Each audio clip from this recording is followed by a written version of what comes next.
Randwick on Saturday.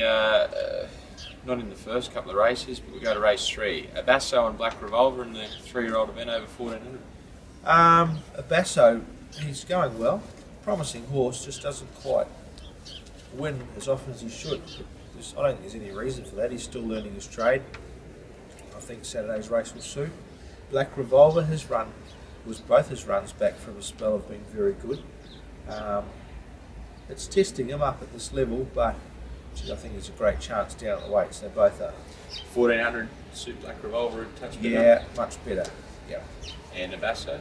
Probably a bit short for him. Yeah. But 1400 is always a solid test at Randwick. I don't think it's much of a problem there. 1200 metre event, 3 runners. You'll Never specific choice in Rastro. Yeah, it's a shame they're all clashing together.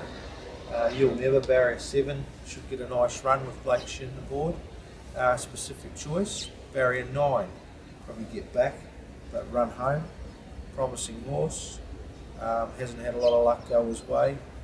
Runs well fresh with Tim Clark aboard, so there's a chance. And Rastro trialled very well and also goes well fresh. Barrier 4, Jim Cassidy.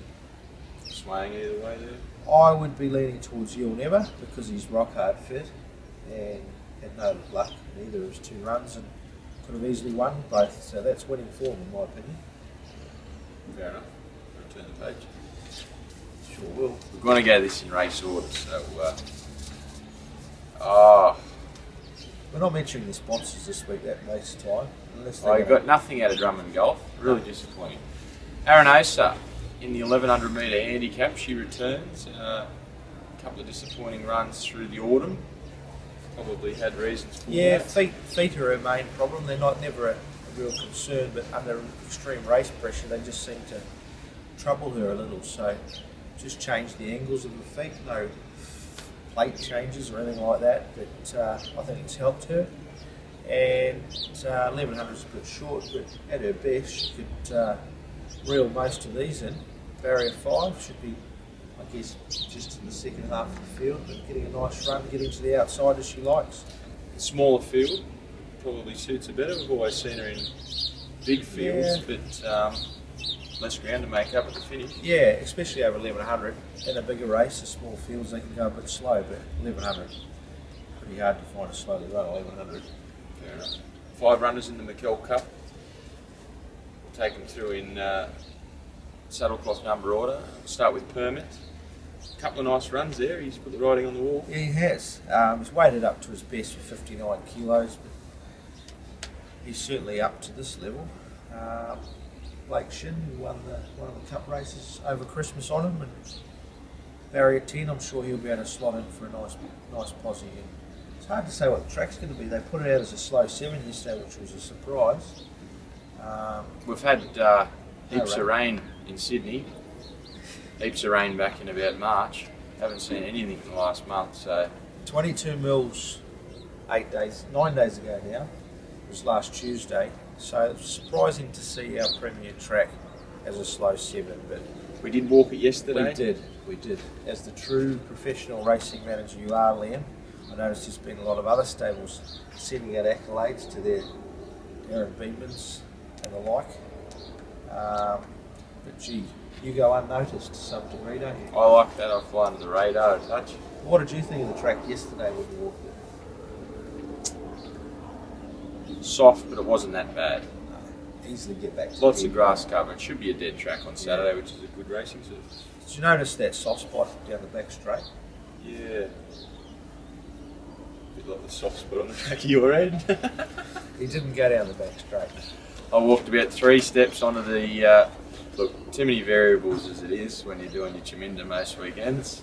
I don't like to confuse myself with all the rest of it. Secessio, he's been... Well, the other day he loomed up, he was going to win B2 and then just tired the last little bit. He was fit enough though. Your job's to get him fit, no, my job's not. He wasn't fit. Third up over 2400, he should be hard to beat. Dead to slow track won't worry this horse, it'll be perfect. Yes. My concern was having a firm track, so yeah, conditions suit. Barrier 12, but Christian Reed knows him well. Wasn't? He needs a wet track and he needs to fire up. I'm sure if he got a slow to heavy track, he could. But yeah, it's time. It's D-Day for him. We need to make a decision. Should we get, what's her name, that boxer that does those fire-up ads? Yeah, Lauren Eagle, have you seen her? The little... anyway, righto, not funny. Sacred Flyer. I thought his run was good the other day, Liam. Did you? I did. He loved the 2,400 metres. It is a big step up on grade. It would have been nice to be able to win a restricted race with him, but we don't seem to have them anymore. They've just disappeared. Anyhow, he's out of his grade, but I think he'll run well. Barrier 5 will give him a lot better run in transit. So it was a bad ride last start, where he had no luck, but he was a long way back, 3 wide tail. It still ran on well at the finish. Sounds like you got a nice ride. Wasn't his best ride. And finally, Madam Nash, stellar career as a race mare. Didn't get that black type. She gets that last ditch attempt on Saturday. Tremendous mare for the owners. How much has she won? About 600,000? No, not that much. 300? Who cares? It's above 100,000. When they win above 100,000, you just get excited. Yeah, with the Easter pedigree, and she's getting sold next week at the next Million sale. So anyone there wanting to send a mare to Zoostar, Chris bought Madam Nash. He's quite proud of that. That's one of his claim to fame. Yeah. Be nice to see get some black type then. Got some good horses though. Group 1 horses.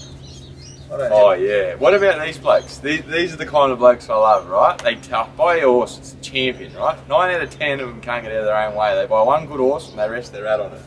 No one claims about the 9 out of 10 bad horses you buy. I don't. Bloodstock agents, vets, trainers. I don't. My strike rate, no you don't. My strike rate's outstanding. The guy does a good job. Guy does a good job. Tim Roberts. And They all do a we've good got job. a lot of good bloodstock agents that recommend us as trainers, so they also do a bloody good job. We love bloodstock agents. Don't we? You know what a bloodstock agent does? Plays the Sony PlayStation. So They're alright, they're alright. No, I'm joking. It's not an easy job. No. Well, it's an easy job, but you've got to get results. I'm going to otherwise be a you don't get bloodstock business. agent one day. Righto, the fillies and mares, 2 3-year-old fillies. Mamwazel, she's been going terrific. Look at her form line, Liam. 3, 5, 4, 1, 3, 2, 3, 3, 2. She's ready to win. Racing against the older mares, as you say, but I've got a theory. If they're an older mare still racing in this grade, they're not improving, they've reached their mark. Horses like Mamwazel and Sense and Reason are improving. They might get further ahead in this grade, so they're the ones to follow in my opinion. Sense and Good Reason. draw. Sense and Reason won well last start. Gun ride from Jason Cole. That was all the difference. Both fillies have drawn really well. Same scenario, down the weights, racing against the older mares. Nice to run the Quinella. Cinderella. Benchmark 90, 1400, the last event on the card. Another good team of runners will start at Egglestein. Well, he ran a terrific race first up, and awkward gate on Saturday. For him, if the track stayed as slow, it would be ideal. He'd be winning. Tighten up, keeps into He has. Yeah, good horse. Disciple comes out of a good race at Hawkesbury where he performed well. Performed better than his track work suggests. It gives you no guide at all on the training tracks, and nothing's really changed since that first up run, but he will be a lot fitter.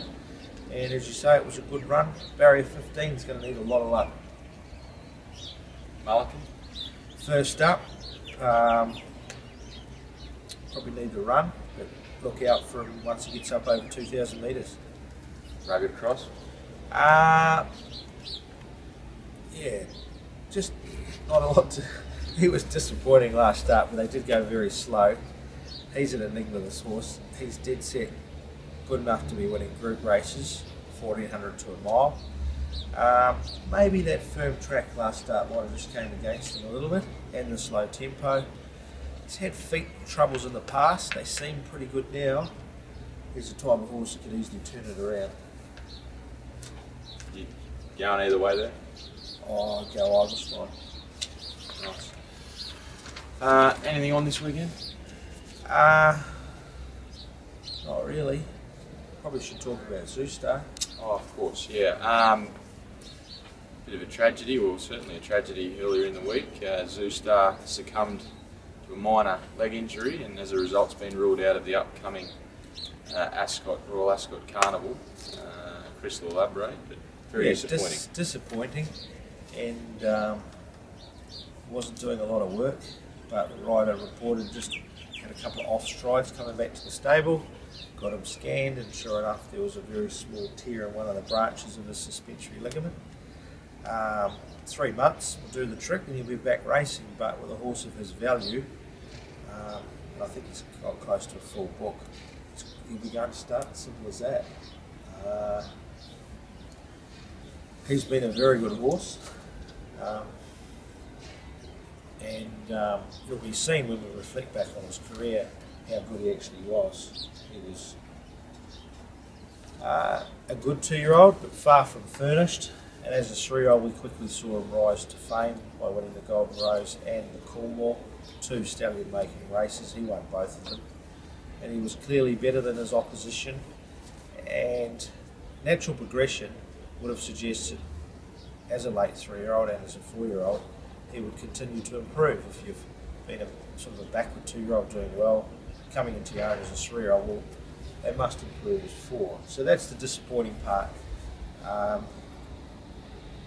I know how good he was, and I'm sure he'll do the job in the breeding barn as well. And it's sad that he lost his father, Northern Meteor, to the breeding industry, but I'm sure he could do just as good a job as his dad. You referred in a press statement earlier in the week of his gentlemanly temperament. Obviously a horse that wasn't just a good racetrack performer, but had a bit of personality about him as well. Very much so, and I think that was typical of the Northern Meteors, but in particular Zoostar. Everything he did with him, he took with it a stride. Just the feed bin was always clean. He was always willing to work. Great temperament around the stable for people to handle. And in my opinion, that's in their genetics and makeup, and that'll be passed on to their foals. So I can't wait. This is not marketing. I can't wait to buy his stock. He'll do a fantastic job. We'll have a lot of fun with him. Righto. Good luck. Happy punting on Saturday. And for those that like punting on Sundays, good luck. Because I do.